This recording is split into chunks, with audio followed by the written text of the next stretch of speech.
शकरगढ़ से हमारे senior reporter Rana नईमजा की रिपोर्ट के मुताबिक शकरगढ़ आल साउंड सिस्टम एसोसिएशन की मीटिंग मकामी हाल में इनकाद पजीर हुई, जिसमें शकरगढ़ साउंड सिस्टम के तमाम मुअज़्ज़िज़ मेंबरान ने शिरकत की। मीटिंग में आइंदा के लाहिला अमल पर गुफ्तगू की गई।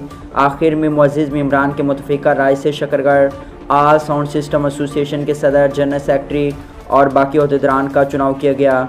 शकरगढ़ साउंड सिस्टम एसोसिएशन के सदर आसिफ रिजवी, सरपरस्त आला मोहतरम जनाब यासिर रब्बानी, चाचा मोहम्मद इशफाक, सीनियर नायब सदर मुदस्सिर गफूर, नायब सदर मोहतरम बाबर, जनरल सेक्रेटरी हाफिज़ मोहम्मद तारिक, जॉइंट सेक्रेटरी हाफिज़ मोहम्मद शाहिद नशरो, इशाअत सेक्रेटरी मोहम्मद एहसन कादरी, मेंबरान कमेटी हाफिज़ मोहम्मद फैज़ान, मोहम्मद इशफाक, हाफिज़ मोहम्मद अली नाज, आसिम, जनाब इम्तियाज़ अज़ीम, जनाब इस्लाम, मोहतरम जनाब नवीद गौरसी, मोहतरम जनाब निजाबत, मोहतरम जनाब मुदस्सिर हादी, मियाँ शहजाद नूर कोट मुंतखब हुए। मुअज़्ज़िज़ मेंबरान ने नौमुंतखब सदर और अहदेदारान को मुबारकबाद पेश की और फूलों के हार भी पहनाए।